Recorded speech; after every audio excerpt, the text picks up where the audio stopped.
Well, forgive me, Curvy Girl followers, for I have sinned.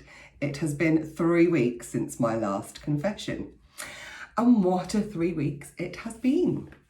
Weight loss, as always, we shall start with. I started off 3 weeks ago in a pretty bad way with a £0.5 weight gain.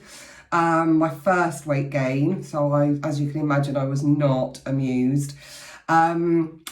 I was hormonal that week, and that's what I'm putting it down to be honest, because I wasn't that bad food-wise. And yeah, listen, it was £0.5. It wasn't enough for me to go off the rails, and I got over it pretty quickly.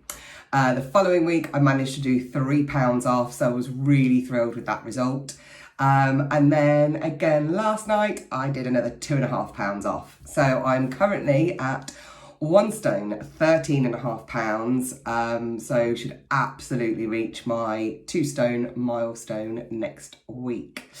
One of the reasons that I haven't been doing the vlog is because I got a job.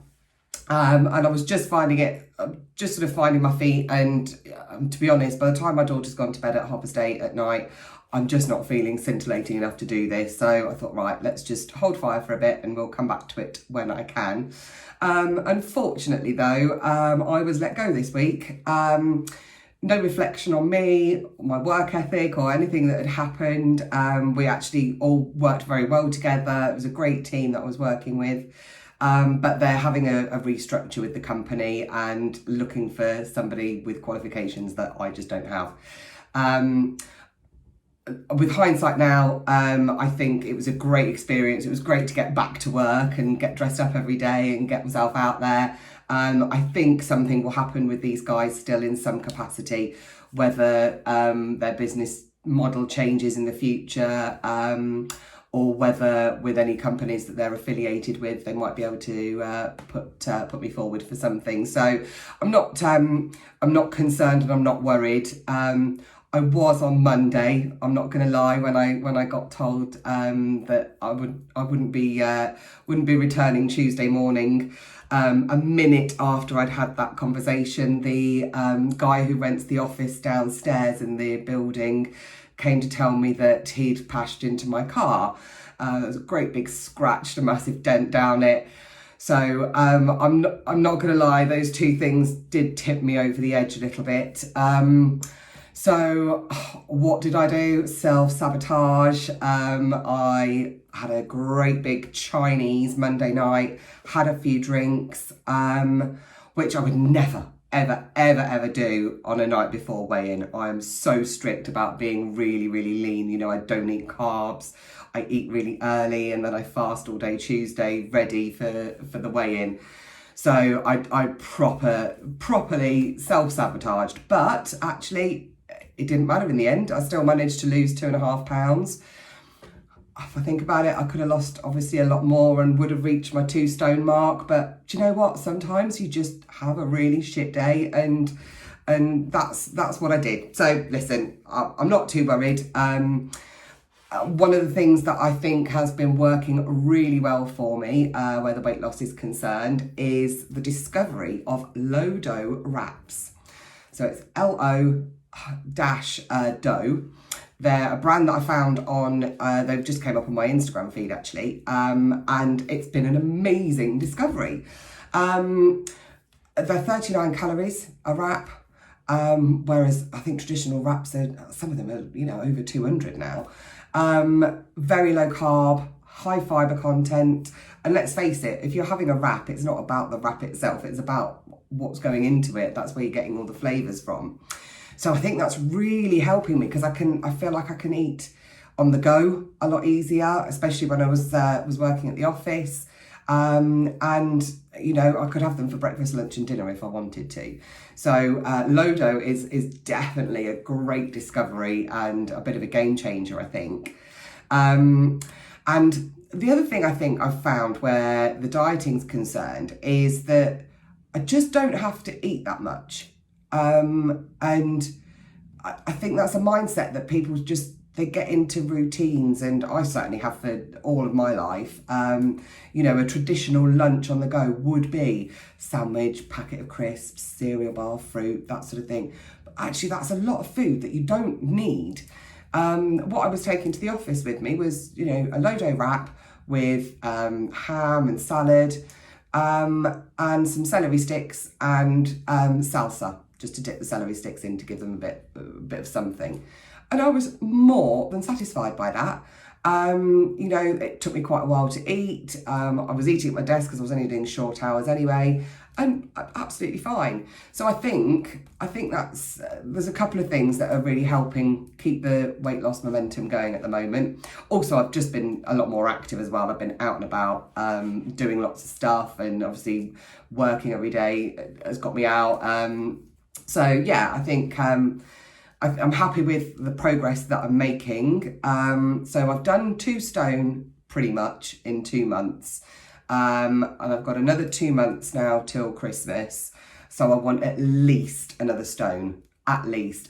Ideally, another 1.5 stones with the view that I'll happily put on half a stone over Christmas and just relax and enjoy the festive period. So yeah, that's where we're at with the weight loss side of things. Dating's been quite an interesting one over the last 3 weeks, I'm not going to lie. So I had 2 dates and a sleepover with a guy. I wasn't sure whether I was going to mention this, but I'm honest. If nothing else, and I think I've got to put it out there. So I had a coffee date with him at a garden centre for our first date. I think it was the next day actually. We'd arranged to meet again. We went out for dinner, and then the following week he then came to my house. Now, I'll be honest, I'm not sure I'd be so quick to do that again. Having somebody come to your house is quite a big thing. More than anything, because you can't get rid of them particularly easy if you decide that it's not the right thing. I wasn't worried about safety or anything like that with this guy. He was very respectful, an absolute gentleman. So that side of things didn't bother me. But yeah, I think I'd have to do a good few more dates before I did that again. Another little lesson learned along the way. So he was a nice guy, but obviously you're on your best behaviour when you're out on dates. You're in public, and I don't know how much you actually get to know somebody in that environment. And when he was here, there was just a few red flags that I just thought, do you know what, we're not that compatible. I don't think that we could work long term.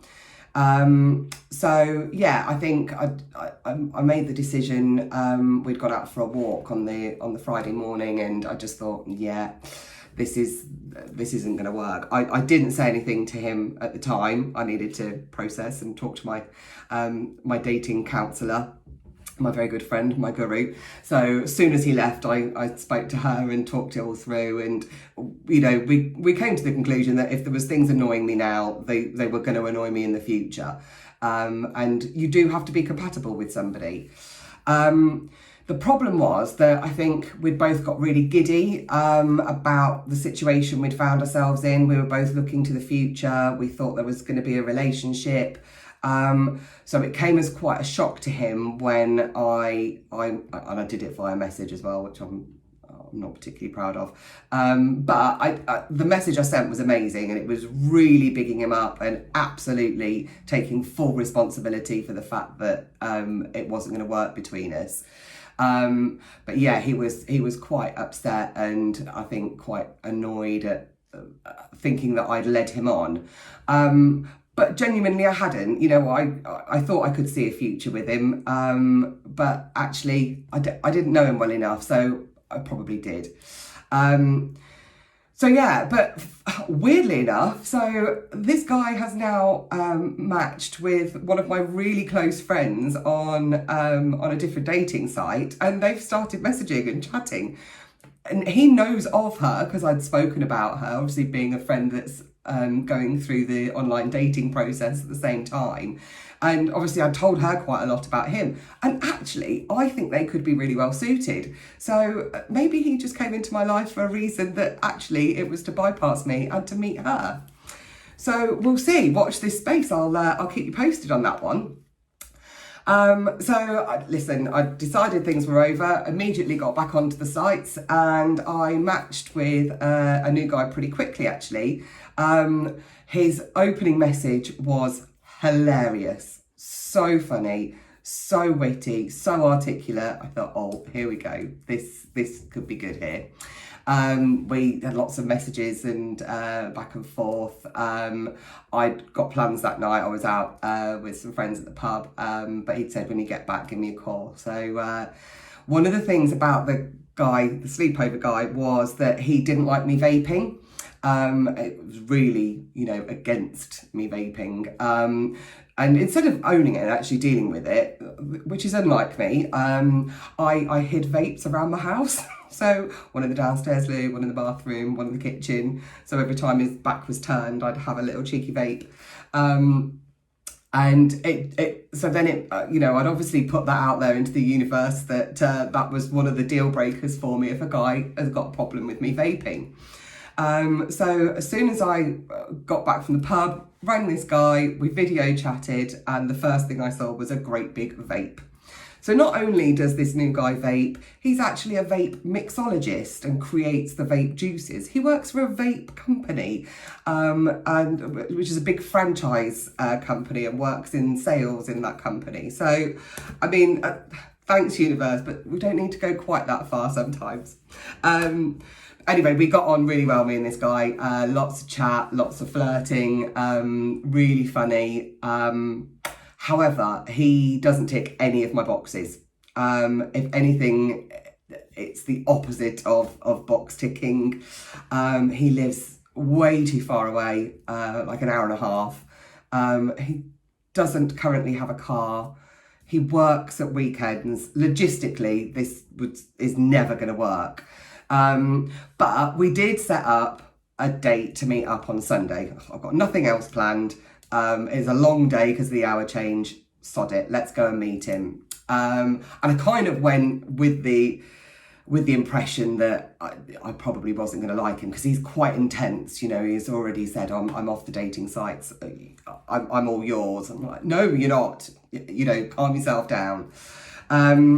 Anyway, so I met him, and unfortunately we got on really well, because I was hoping that, I'd just think, oh, never mind, it was nice to meet you, but off I go on my way.